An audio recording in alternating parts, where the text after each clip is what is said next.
broadcast network, AFTERBUZZ TV. Over 20 million weekly downloads in over 150 countries, and your number one source for after-show entertainment.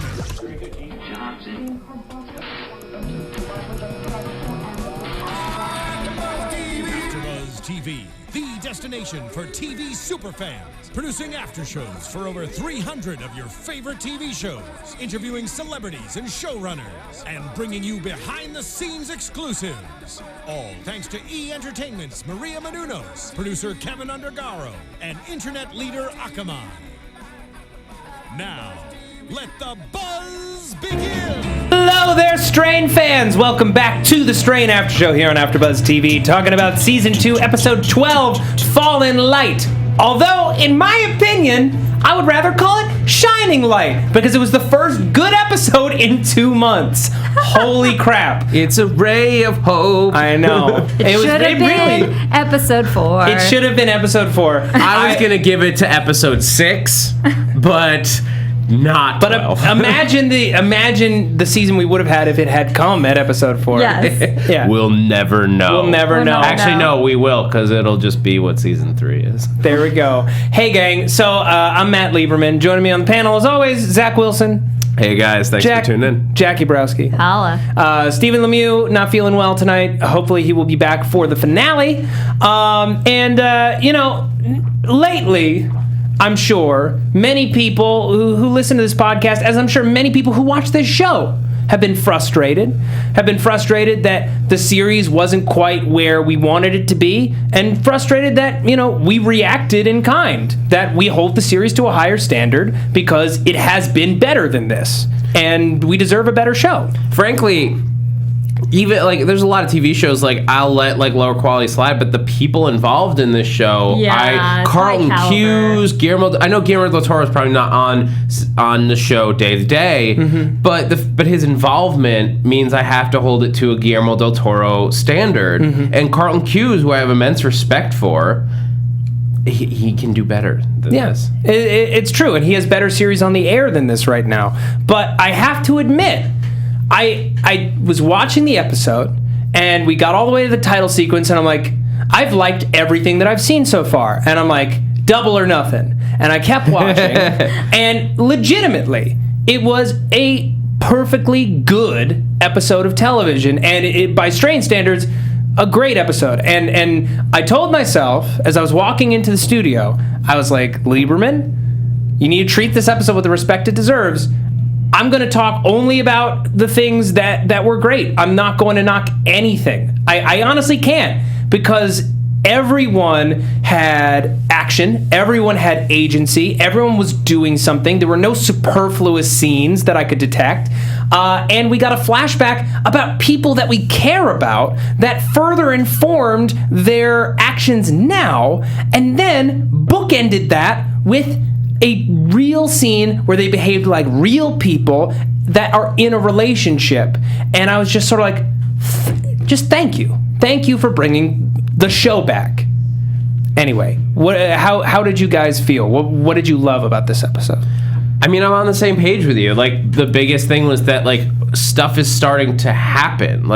Suddenly I'm worried about things. I'm worried about Satrakian and what's going to happen to him when Ichorst comes for the Lumen, and then what happens whichever outcome, there's bad stuff on the horizon for him.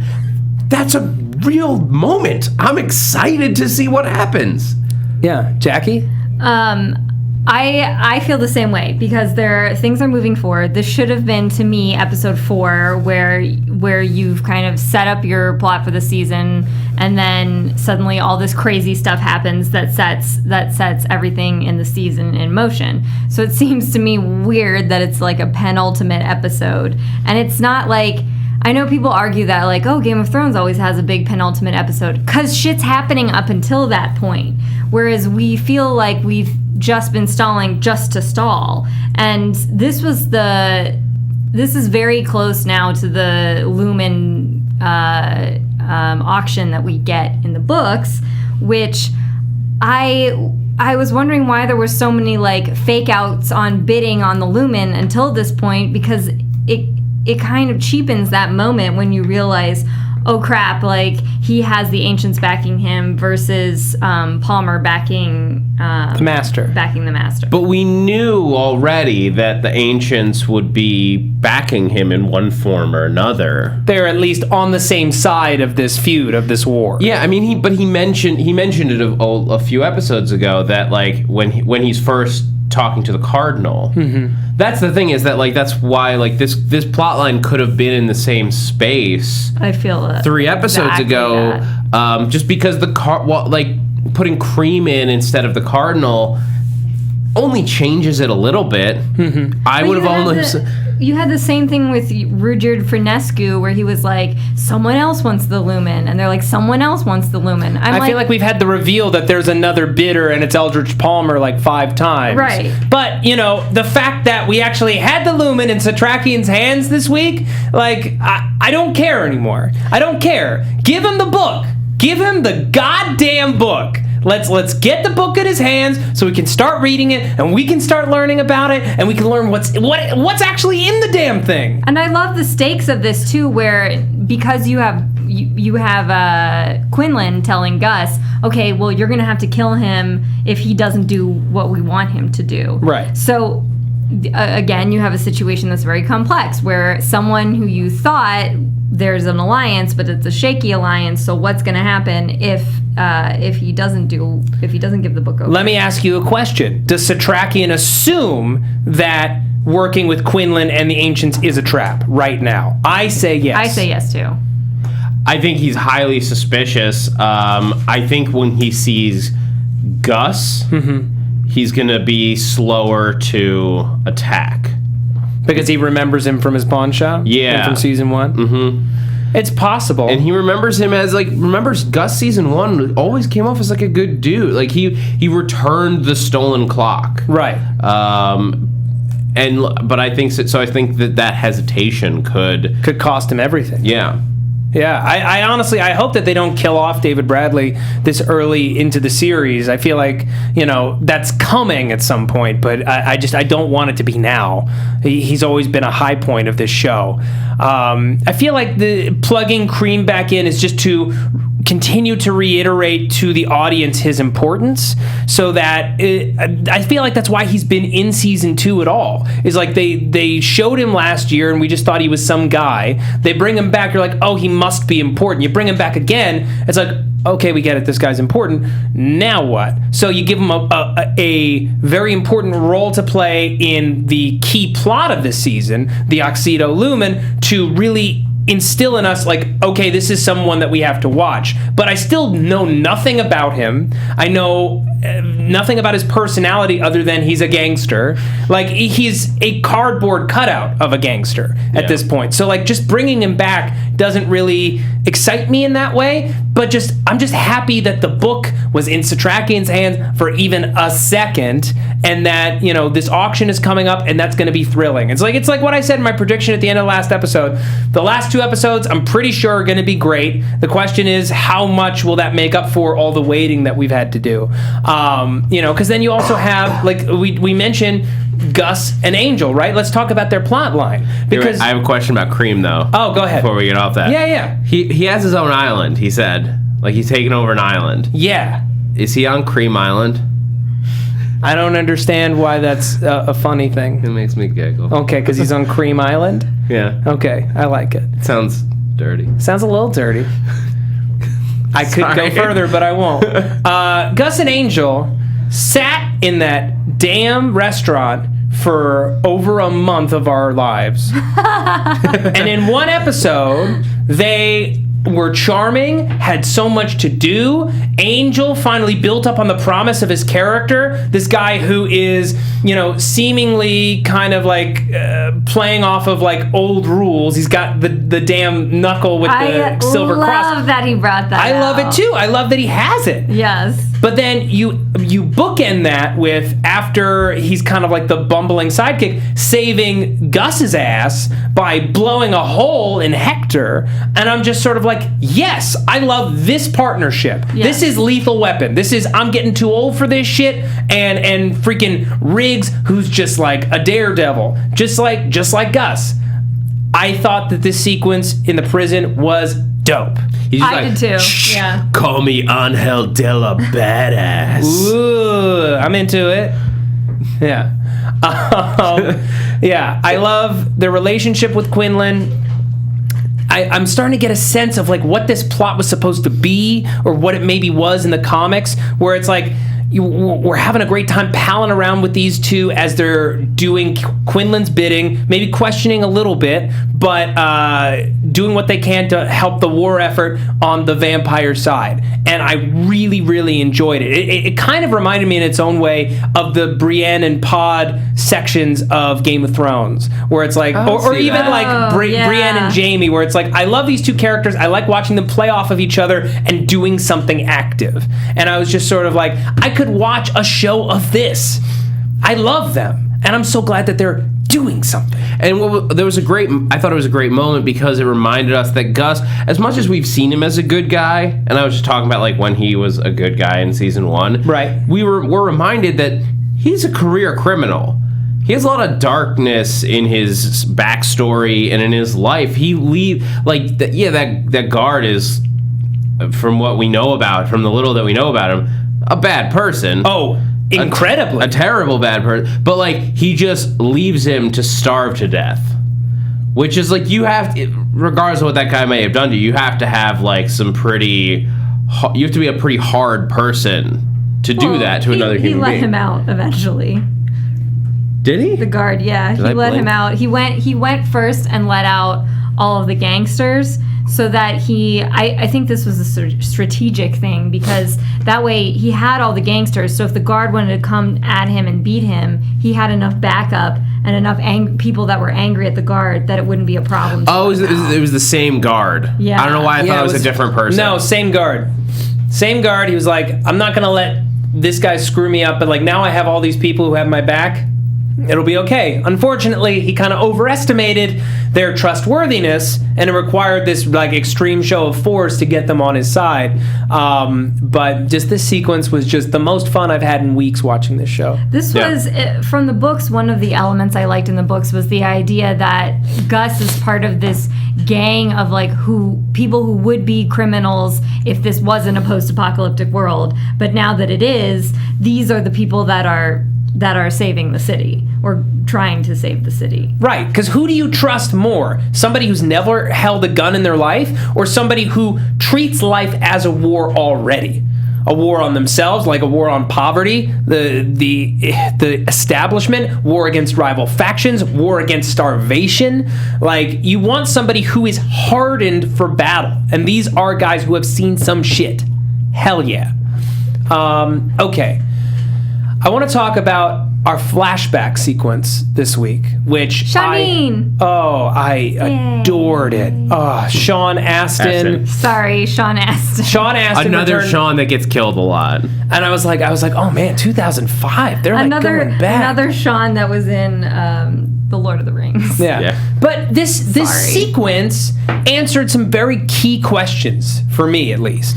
Whether or not F ever cheated on his wife, because he's a very flawed character. We've seen him done some messed up stuff this season. It was very important to know that in the case of his family, at least before this apocalypse happened, that he was 100% on the level about how he felt about them. Maybe he wasn't a perfect husband, but he never cheated. He tried to quit drinking. He actually quit drinking in an attempt to keep this family together. And it's important, if he's ever going to be our hero, like he was always intended to be, that we see him for the flawed man that he is, but also for his strengths and for his perseverance. And it made me, between that and his scene later in the episode with Nora where he tells her that he loves her, like legitimately I reinvested in the character. It just seemed like overnight. It's that simple. Have a character be sympathetic, have them behave like a person, have them own up to their shit, and do the right thing. Well, the thing that felt so real about him is that, like, everything that we saw in this episode, you understand him. Like, you understand even the mistakes that he made. Like, when he tells Nora, like, he never stopped loving her, even as he cheated on her. Yeah, he cheated on her. Okay. Yeah, because look, it also made it very clear what their relationship was before the show started, which is to say that they were in love with each other, not just sleeping together, but building something together, that it wasn't just like a fling in a weird place. Like, we've never gotten to see that version of them on this show. Yeah, it does make, in retrospect, his cheating worse. Reprehensible, in fact. It shows how far down a deep pit he's fallen this season. Like, I almost feel ashamed of myself for talking about his alcoholism, kind of like Popeye, and like how him drinking instantly makes him more interesting. See? I know. I regret it now. I regret it because it's showing that he's lost a lot of himself. He's lost something very, very crucial to who he is. And in this episode, Nora helps him regain that humanity. And it makes me care about the two of them together that much more. Well, we finally saw in this episode how much the alcoholism, like, that was the thing, is we didn't really see it as it was happening as much. It almost seemed like he was, he had his faculties together, more or less. But it's now that we look back at his decisions. And that's really what it was, is we didn't see him make small decisions that were necessarily poor. It was he made big decisions, just like, seemingly random, but it is, if you look at when he made those decisions, he was always intoxicated. He was always heavily drinking and just like caught up in the moment. And now that he's forced to deal with this, he's like, now that he knows that he has another option for Zach, he has to confront all of the things that he now has to do, because he no longer has an excuse. Oh, I have to look out for my son. I can't leave because his plan is laid out in front of him, and he is going to have to take charge of that. Yeah, and not just that. Nora makes it very, very clear. It's not just, you could take Zach. It's like, we could all leave. Yeah. We weren't leaving because we didn't have an option. We have an option now.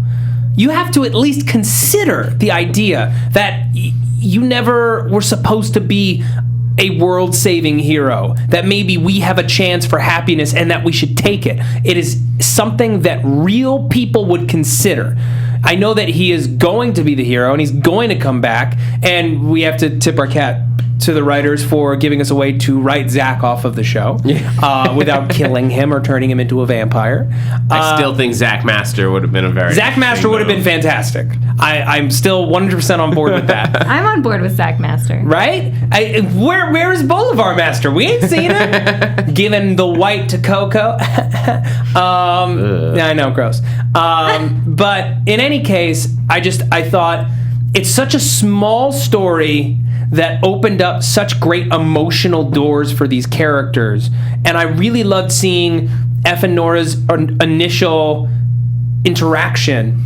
This, not quite a flirtation, but like for two extremely intelligent, driven people who care about what they do, that was flirting. You know what I mean? Like, to be able to actually have somebody who can call you on your crap and is just as smart as you, amazing.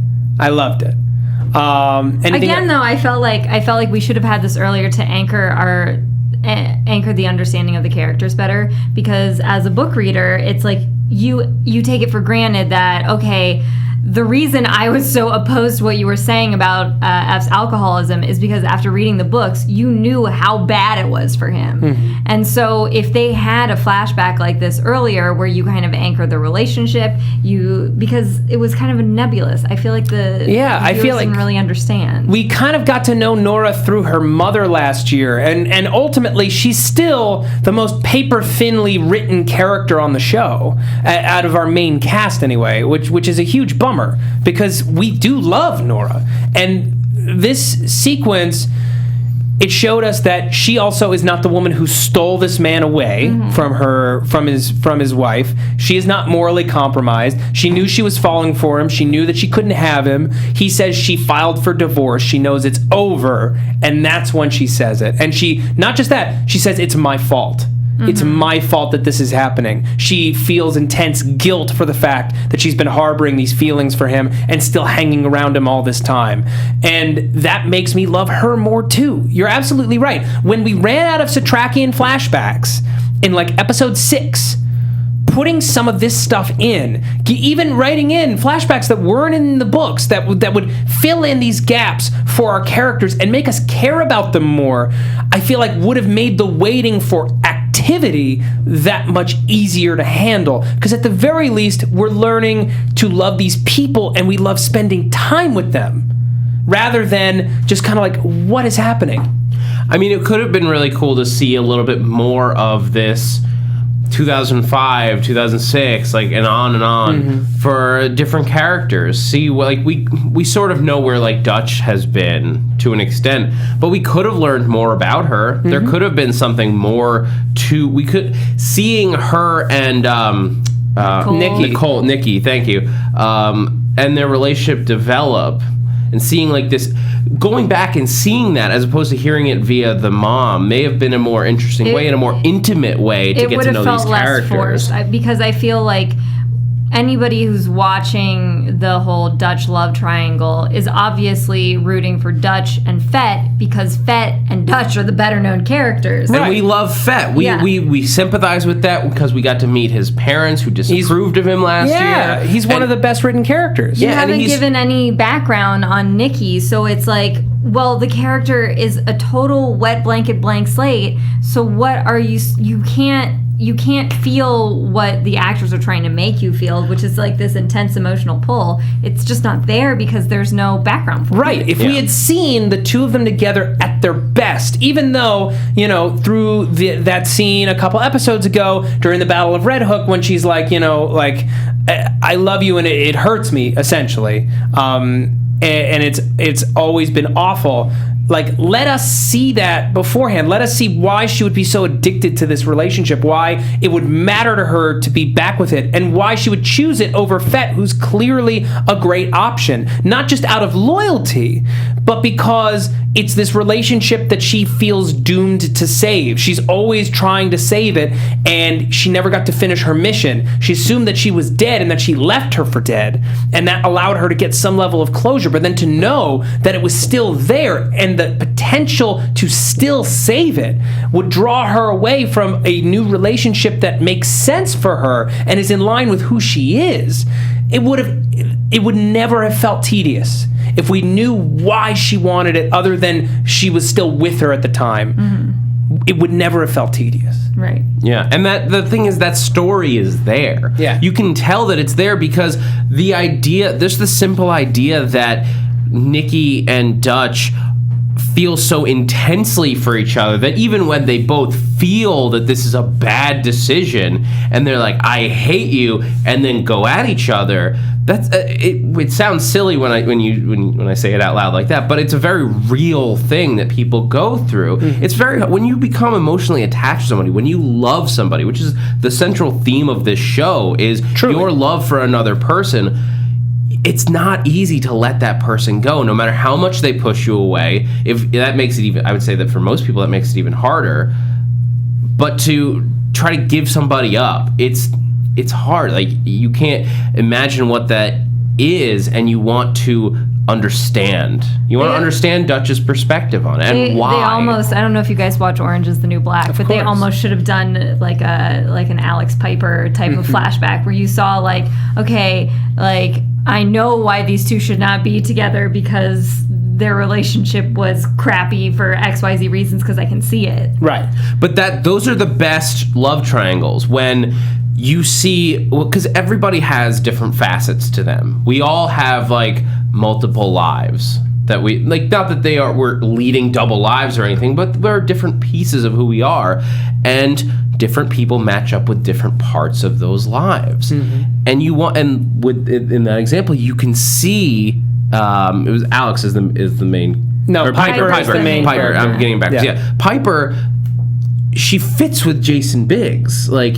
and you see that side, but she also fits with Alex, yes. And you see that side, and you almost want both. Yeah. You want her to have both, but she can't. Dutch wants both.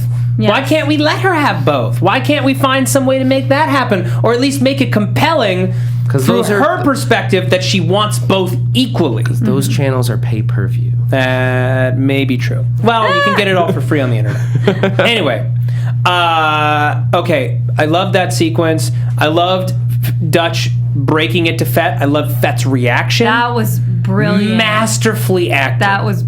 That was so good. Yeah. It was one of my favorite scenes just because he's that kind of guy. He's that cool that he's just like, hey, I'm going to let you go. Like, if you're not mine to have, I'm going to let you go. Yeah. I feel like there's a part of him that still has faith. He did it to be honorable instead of doing it like he's like, I wouldn't just let you die. That's terrible, you know? Like, he did what he did to be honorable. He didn't do what he did to try and, like, impress her. Yeah, he's the kind of person that he knows if it's meant to be, it will happen, and I feel like he still has faith that it will someday, but for right now, he's not going to get in her way.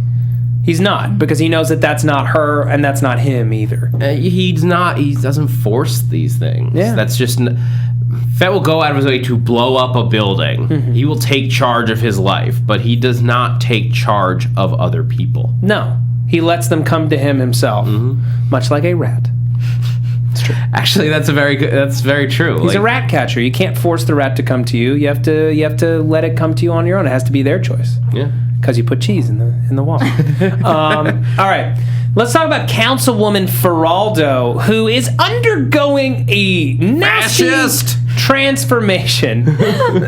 She's not a fascist, but she is running a police state. Right. She's running a police state. So, well, okay, effectively. No, she's running a military state. That's true. Right now. And this is why I'm frustrated with all these people, because somebody just needs to shout, this is a military matter at this point. Like, this is wartime. Look at the 40s. They went around and took all the rubber from everyone. Yep. Everyone was forced to give up their rubber for the war effort. It was not an option. That's what happens when you're at war. Although I will say here, what they're basically doing is like stealing Rolexes to like pay the police. And I'm like, that's not quite the same thing. No, you... Can't they give that 1% in cash? Well, what they should silver. be doing, that's what they should be doing, is collecting all the silver and melting it into weapons. Yeah, you collect all the silver and you collect a 1% tax, and you use the 1% tax to both pay officers and also reimburse those who are giving massive amounts of silver. And that way you don't have to have Palmer back your war. Exactly. And the way that I'm frustrated that they're not like just coming out and like saying that, like, or just giving them the option, like, okay, you don't want to pay the 1%, you have an option. We need help.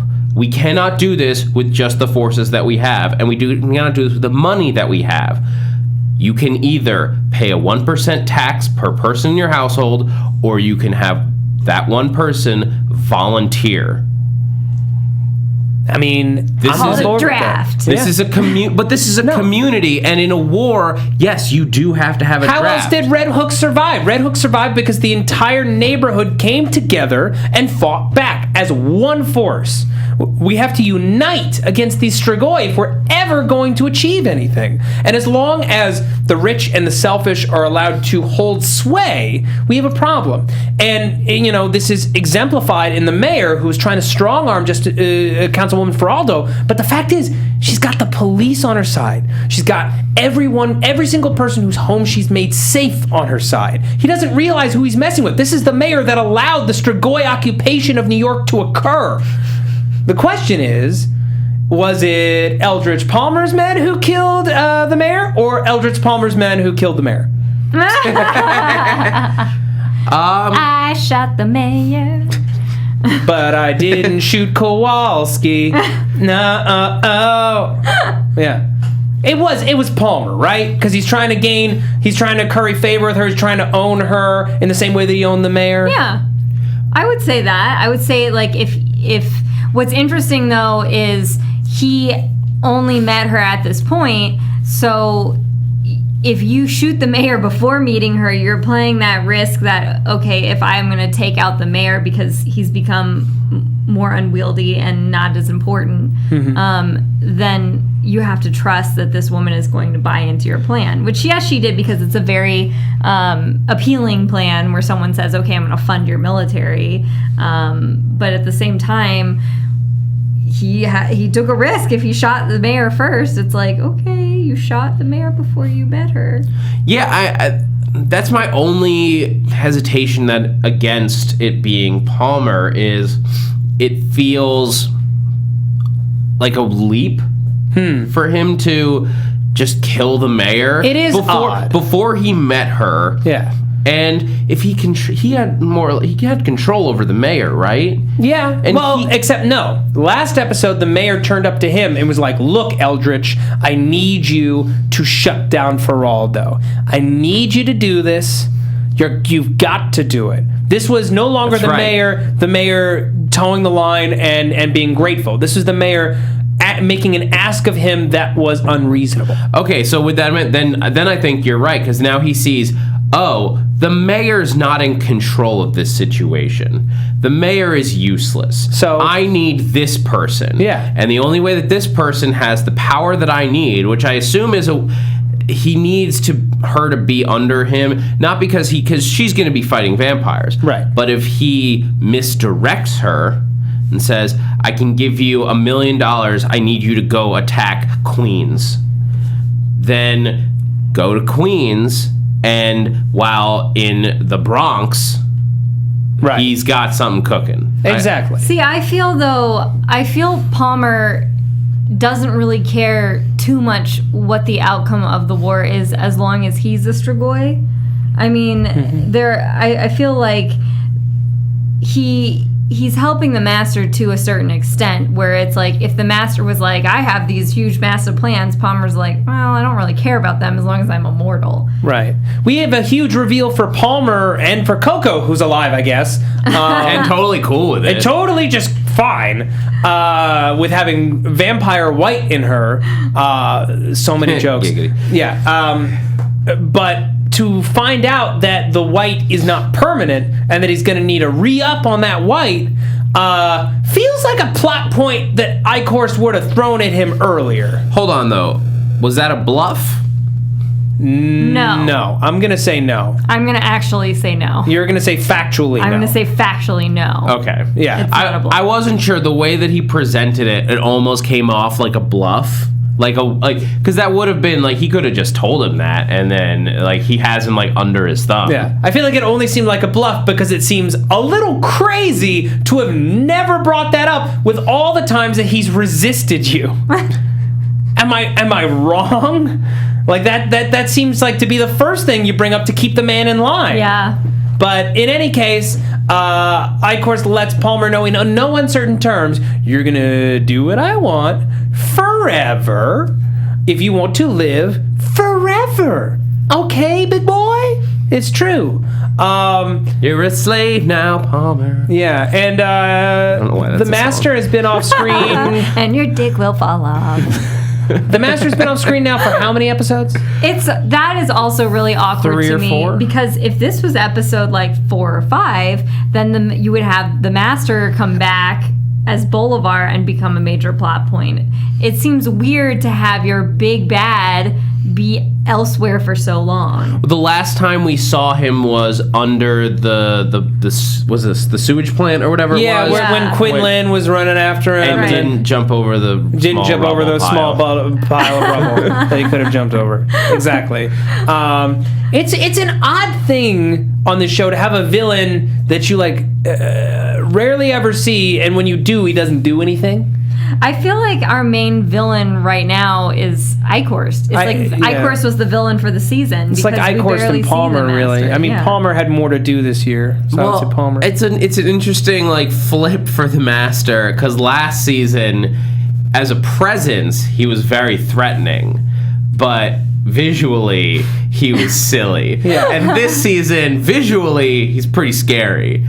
but in terms of what he's doing, not threatening. It's not threatening at all. Whatever happened to these freedom centers? Are they going online next episode or what?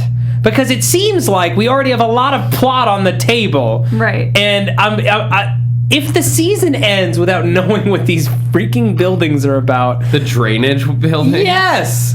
I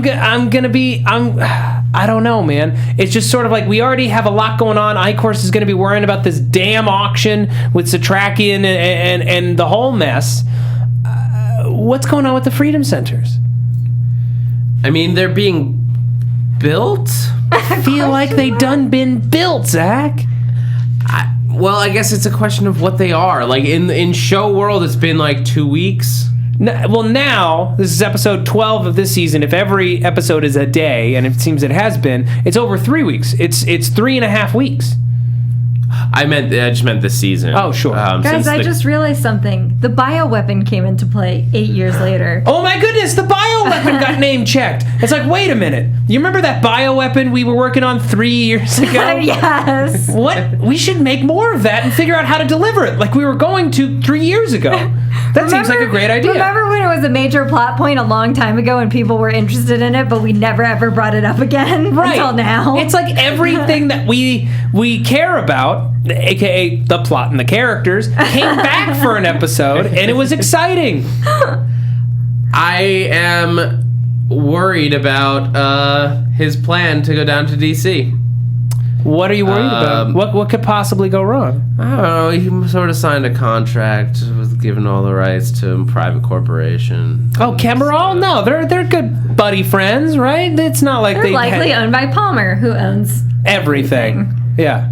It's the Stoneheart Group, okay? There's a lot of companies inside the group, but I feel like, I don't know, maybe I'm overestimating F at this point. They're like ABC. They own everything. Right. Well, but I'm wondering why he had, like, is there a reason he has to go back to DC to get it? Like, couldn't he? It's the only viable sample, and it's all this information, maybe?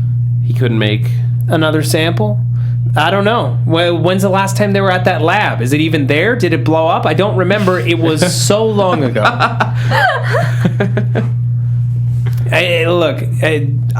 You're right. I don't know why they have to go back to DC. They're going to Atlanta. They're going to Hotlanta. That's exciting. Somewhere we haven't been. Somewhere that's seemingly normal. They'll fly Delta. Yeah. It's a big hub there. I don't know, Jackie, if you were aware. It's a big hub, a Delta hub in Atlanta. Delta sucks. Oh, I've had some great flights on Delta. Some great flights. Anything else lingering about this episode? Did we cover everything? I think so, yeah. I mean, there's a lot in this episode, but really most of it is the first half of, it's sort of a two-parter. Mm-hmm. As serialized as this show is, this is really, like, sure, the beginning of a two-parter. Yeah. All right, it is time for predictions. And now, your AFTERBUZZ TV predictions. Zach, hit me with it. Season finale. What you got? Well, as I was saying, I think Kemerol, or if that was the name of the company, whatever it was, they are going to prove a massive roadblock for the weaponized thing, and we're going to have a break-in sequence to try to steal back the chemical. And Zach's their finger man. Got the sticky fingers, going to slip in, slip out. I hope they drop Zach off before they go to DC. Oh, sure. I forget what was that was the plan, right? I think so. It was Atlanta, and they were going to come back on the way back. It would make a lot more safety for everyone. The last time he was in DC, everyone he knew got shot. Everyone died. So please take your kid to his grandparents first. That makes sense. I also think Satrakian is going to throw the book at Icorst. Like, he's going to throw the silver book at Icorst. Oh, like actually. Burn off, like, a bunch of his face. Cool. I like that. I like that a lot, actually. Does Satrakian have the strength to throw anything? Yeah, he's got, like, worm, like, It's We're normal. eyeball goo. It's normal. It's normal. But I feel like that was like so long ago. That was like episode 4 or something. Is the worm goo wearing off? I thought he only had to do that like every like couple of years or something. I don't know. It doesn't He should seem get a that way. booster shot. They should get a little worm booster shot. That makes sense to me. I've never seen him throw anything. He's clutched a lot of stuff, but I've never seen him throw anything. I mean, he can swing a sword, so I have to... Very light. It's very thin. Something. I don't know. Gave up a $1.57 million watch as a deposit. $1.57 million watch. That's not enough. God damn. It's the 4th of 3. Yeah. Now, do you think that Gus will be called upon to kill Eichhorst? Do you think that's happening, and do you think he kills it? I have mixed feelings on Eichhorst. I feel or not Eichhorst, sorry, Satrakian. Oh, Satrakian. Well, hold on. Let me get that thought out, though. Because I have mixed feelings about whether... Because I was thinking about this while I was watching. Does Eichhorst make it out of the season? And arc-wise, I feel like he's primed to die. Partially because he's come so close to silver grenades, like 4 times. It's time. And that's why it feels like it's his time to go, but I don't want him to go because he's the scariest presence on this show. And the show is... The Master is more threatening with Eichhorst than without him. That's true, but at the same time, it's like, you're right. He's come so close to death so many times, it's hard for me as a viewer to continue to invest in him as a villain. Yeah. I like seeing him when he's on screen. He's intimidating, he's threatening, he's scary. But it's starting to strain my believability that he's still able to survive over and over and over again. It would be smart to eliminate him and rise another vampire to prominence that can be of the same ilk, that can have the same function, or start to make the Master more active. We now have a suitable resistance that's really pressing him on all sides. It's time for the Master to act and to speak and to be his own voice, really. If he's going to... That could be an act out for a season out is... if he loses Eichhorst, but he starts to create a bunch of new intelligent Strigoi. He's got Kelly, and he's got Eichhorst, and that's it, really. Yeah. So, like, getting, like, a little, like, squadron to take on Quinlan and his squadron could be really cool. Yeah, I'd love to see it. I'm really, really looking forward to seeing how they wrap this episode out, this season out. It's definitely been a huge mixed bag for me as a viewer. And I really want to see them stick the landing and give some hope to the fans that season 3 will be stronger. Like, really, really and truly. I know that a lot of folks have had trouble with the pit that we've fallen down as a panel, similar to the one that F fell down, where we're just kind of like dark and moody, because life is not what we want it to be. The show was not what we wanted it to be. It was not up to its own standards. The idea that it could improve and that it could be great, once again, is very, very tantalizing. And we all hope that it happens. Yeah. I feel like season 2 was sort of sacrificed on the altar to make way for a really cool season 3. Yeah, but they didn't even need to do that. They didn't need to. That was the mistake, is that they didn't need to. Yeah. But I feel like that's what happened. Well, hopefully season 3 is going to be just badass. Zach, where can the people find you? You guys can find me on Twitter at @ZachWilson, and also here at AfterBuzz on a whole bunch of shows, including the Agents of S.H.I.E.L.D. premiere tomorrow night. Oh, snap. It's going to be off the chain. And other inhuman things. A bunch more shows. You can check them out all on Twitter. You can find me on my website, 123jackieb.com. You can also find me on my web series, which is Words, Wine, and Women. Okay, and you can find me on Twitter at Matt Lieberman. That's MattLieberman. I just launched a Patreon over at patreon.com/Matt Lieberman. If you love what I do, if you like what I do, I'm launching a bunch of podcasts this fall.